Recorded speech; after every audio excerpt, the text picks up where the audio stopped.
Hi friends, veg biryani చేయడం ఎలా? ఇప్పుడు ముందుగా మనం కుక్కర్లో ఆయిల్ వేసుకొని దాంట్లో ఈ మసాలా దినుసులన్నీ కూడా అంటే దాల్చిన చెక్క, లవంగం, బిర్యానీ ఆకు ఇలాంటివన్నీ కూడా ఏవైతే ఉన్నాయో వాటిని కూడా వేసి కాసేపు ఫ్రై చేసుకోవాలి. ఇప్పుడు ఈ ఫ్రై చేసుకున్నంతసేపు కూడా మనం సిమ్లోనే పెట్టాలి. ఈ స్టవ్ది ఫైర్ అనేది సిమ్లోనే పెట్టాలి. మనం పెట్టి ఇది కొంచెం సేపు గోల్డెన్ కలర్లోకి వచ్చిన తర్వాత దాంట్లో మనం కట్ చేసి పెట్టుకున్న వెజిటేబుల్స్ అన్నీ కూడా బంగాళదుంప, టమాటా, తర్వాత ఉల్లిపాయలు, పచ్చిమిరపకాయలు ఇవన్నీ కూడా వేసుకొని, క్యారెట్ కూడా ఒకటి ఉంది అది కూడా వేసుకొని కంప్లీట్గా వీటిని ఫ్రై చేసుకోవాలి వాటితో కలిపి. ఇది కొంచెం చాలా గట్టిగా ఉంటాయి కాబట్టి వెజిటేబుల్స్ అన్నీ కూడా ఫ్రెష్ వెజిటేబుల్స్ కాబట్టి ఇవన్నీ కొంచెం మనం చేసుకుంటే కనుక ఫ్రై చేసుకుంటే మెత్తగా అయిపోతాయి. ఇప్పుడు మనం ఏం చేయాలంటే కొంచెం మెత్తగా అయిన తర్వాత ఇలాగా వచ్చినప్పుడు అల్లం వెల్లుల్లి పేస్ట్ కొంచెం దీనికి కలిపి వేసుకోవాలి. వేసుకున్నాం అనుకో, అల్లం వెల్లుల్లి పేస్ట్ వేయడం వల్ల ఏముంటుందంటే మంచి టేస్ట్ వస్తుంది. అల్లం వెల్లుల్లి పేస్ట్ మీకు మీ ఇంట్లో చేసుకునేది అయితే కనుక బాగుంటుంది, బయటది అంతగా బాగోదు.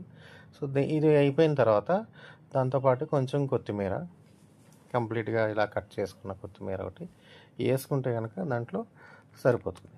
ఈ కొత్తిమీర వేసుకున్న తర్వాత కొంచెం పుదీనా కూడా వేసుకున్నాం.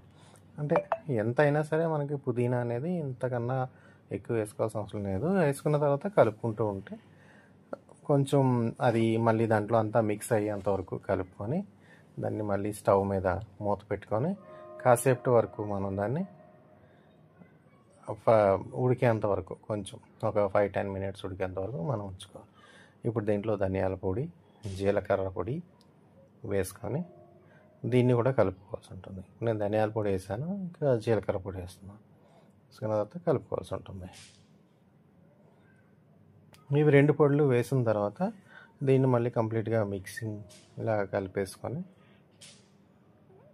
ఇదంతా కూడా సిమ్లోనే పెట్టి ఉంచి మనం వండుతాం. గరం మసాలా పొడి, ఇది గరం మసాలా పొడి. ఇవి వేసుకున్న తర్వాత ఇక్కడ వీడియోలో చూపిస్తున్నట్టుగా కల్లుప్పు, ఈ రా సాల్ట్ అంటారు చూసారా, ఆ సాల్ట్ అంతా వేసుకున్నాను నేను ఇప్పుడు తీసుకొని. సో దీనివల్ల బెనిఫిట్ ఏంటంటే మనకి సాల్ట్ ఇప్పుడే కలిసిపోతుంది కాబట్టి మనం మళ్ళీ ప్రత్యేకంగా సాల్ట్ వేసుకోవాల్సిన అవసరం లేదు. తక్కువ వేసుకున్నా పర్వాలేదు, తర్వాత మళ్ళీ మనం సాల్ట్ వేసుకొని కలుపుకోవచ్చు. సరిపోకపోతే ఎక్కువ మాత్రం వేయకూడదు. సో ఇది మొత్తం మిక్సింగ్ కంప్లీట్గా పట్టే రకంగా వెజిటేబుల్స్ అన్నిటికీ కలిపేసుకుంటాం. మనం కలిపేసుకున్న తర్వాత దీంట్లో కొంచెం సేపు మళ్ళీ ఒక 5 మినిట్స్ వరకు ఉడకబెట్టుకోవడానికి మూత పెట్టుకొని ఉంచుకుంటాం. ఈ మూత పెట్టుకొని ఉంచుకున్న తర్వాత 5 మినిట్స్ తర్వాత ఆల్రెడీ నానబెట్టిన బియ్యం ఏవైతే ఉన్నాయో బాస్మతి రైసు, ఆ రైస్ని తీసుకొచ్చి మనం దీంట్లో వేసేస్తాం. మొత్తం రైస్ అంతా కూడా దీంట్లో వేసేసి మనం ఏదైతే కొంచెం రైస్ అంతా వేసేసి దీన్ని మళ్ళీ కలుపుతాం. మనం ఈ రైస్ని వేసిన తర్వాత వెజిటేబుల్స్ అన్నిటికీ రైస్ పట్టే రకంగా ఉండేటట్టుగా మనం రైస్ మొత్తం కలుపుతాం అన్నమాట. కంప్లీట్గా కలిపి చూసారా, నేను ఇప్పుడు వేసాను రైస్ వేసిన తర్వాత దీన్ని కంప్లీట్గా కలుపుతాం.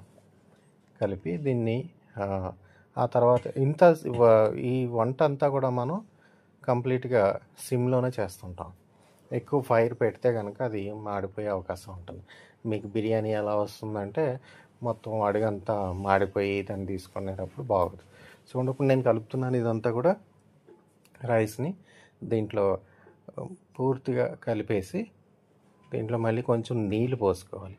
ఇదంతా కలిసిపోయిన తర్వాత చూడండి, ఈ రకంగా మొత్తం వెజిటేబుల్స్ అన్నీ కూడా నానబెట్టిన రైస్ వేసిన దాంట్లో కంప్లీట్గా ఇలా కలిపేసి పూర్తిగా కలిసిపోయిన తర్వాత కొంచెం ఒక గ్లాస్ నీళ్ళు దీంట్లో పోసుకోవాల్సి ఉంటుంది. ఇలా కలిసిన తర్వాత మనం దీనికి కొంచెంసేపు మూత పెట్టుకొని తర్వాత తీసి ఇప్పుడు మనం దీన్ని చూసుకుంటే కనుక కంప్లీట్గా ఇలా కలిసి ఉన్నారు కదా, దీనికి మనం ఇప్పుడు చూడండి ఎలా వచ్చిందో, వేడివేడిగా స్మెల్ కూడా బాగా వస్తుంది ఇప్పుడు మనకి.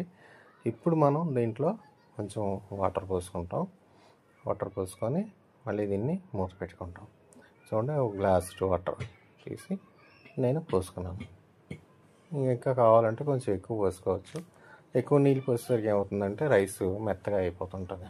సో మనకి ఎంతవరకు అంటే అంతవరకు ఇప్పుడు వేసుకున్న రైస్ని బట్టి 2 గ్లాసులు రైస్ వేసుకున్నామంటే 4